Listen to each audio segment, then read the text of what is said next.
Listen tout le compte de 8, 25 Jan. 2018, Stevenson affrontera Jack Onspreaker. Lucas Martin Mathys a remporté les honneurs contre le Thaïlandais Tiwakiram, mais il est évident que le moteur de la Makina commence à montrer des ratés.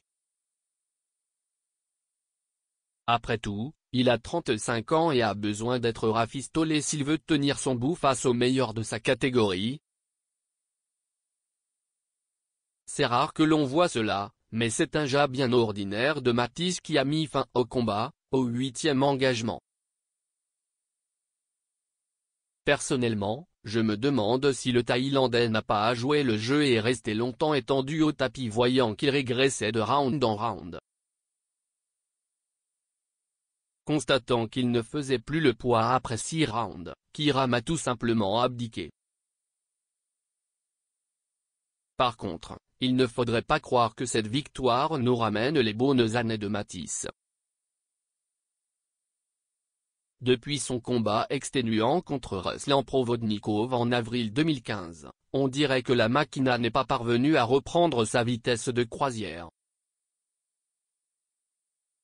Il y a eu 7 défaites par knockout au 10e round contre Victor Postol et une victoire sur Emmanuel Taylor par arrêt de l'arbitre au 5e après une absence de 19 mois du ring à cause d'une intervention chirurgicale à l'œil droit, blessé lors de son affrontement contre Postol. À 5-6, Mathys avait l'air beaucoup plus petit que son rival samedi soir au Forum d'Inglewood. D'ailleurs, il n'a jamais été capable de dégainer en corps à corps. Dès qu'il essayait, Kiram s'accrochait et lui barrait les bras. Aujourd'hui, Mathys est enfin champion régulier de là-bas, mais il ne faut pas oublier que c'est Keith Thurman qui est super monarque de cette association et je doute qu'un jour ces deux-là s'affrontent.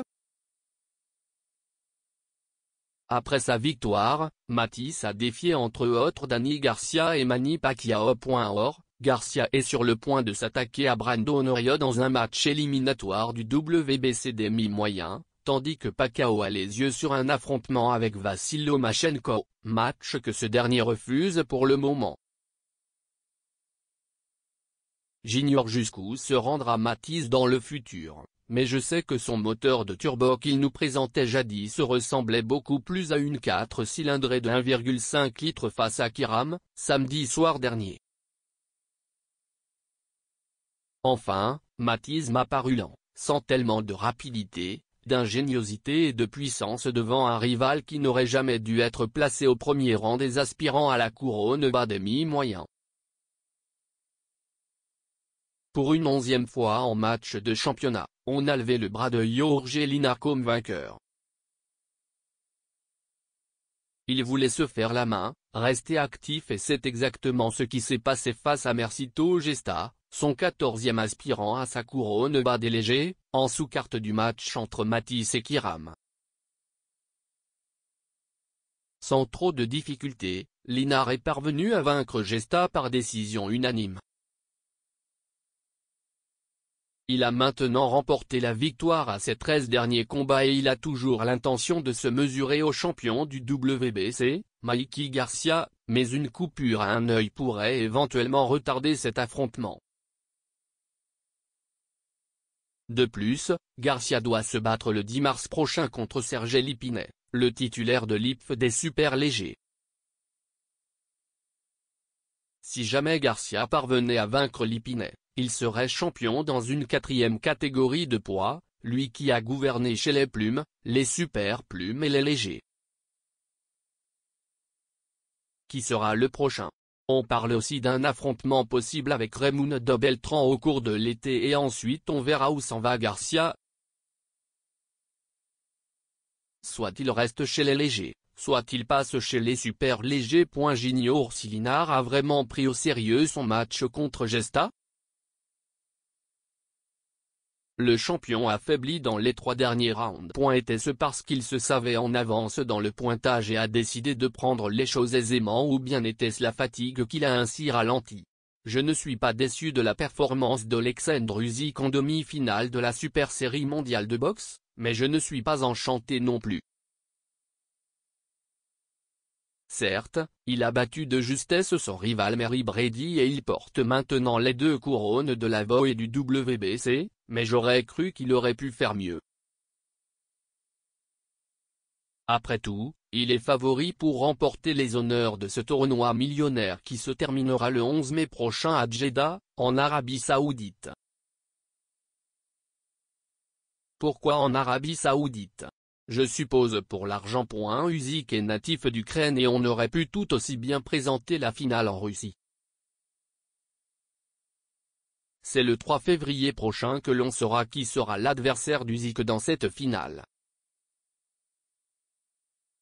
L'autre demi-finale sera présentée sur le site de la station balnéaire russe d'Adler, le 3 février prochain entre le Cubain Younier Dortico et le Russe Murat Gassiev, 2 très bons cogneurs. À noter que cette rencontre vous sera présentée au Québec sur les ondes de Super Channel, samedi prochain. Évoluant devant les siens à Riga, en Lettonie, Brady s'est montré un adversaire coriace appliquant les meilleurs coups de puissance durant le combat. Par contre, c'est Usyk qui a cogné le plus souvent, surtout avec son fameux jab, qui a empêché Brady de prendre l'initiative dans les corps à corps. Un des juges Craig Metcalf, du Canada, a même remis une carte de pointage nulle de 114-114. Les 2 autres juges, Robin Taylor, de New York, et Robert Tapé, de Winnipeg, ont remis des pointages identiques de 115-113. Après sa victoire, Usyk a admis qu'il n'avait jamais livré un aussi dur combat durant toute sa carrière de boxeur. Je vais retourner au gymnase et travailler sur mon style que je dois améliorer, a-t-il admis.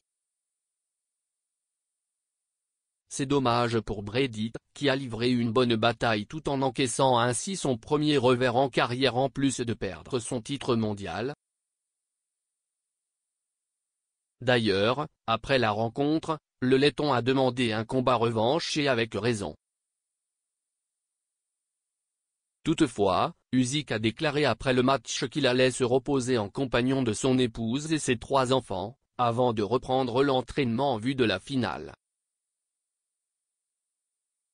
Lorsqu'on lui a demandé qui il favorisait pour l'affronter en Arabie Saoudite, il s'est contenté de répondre tel un politicien.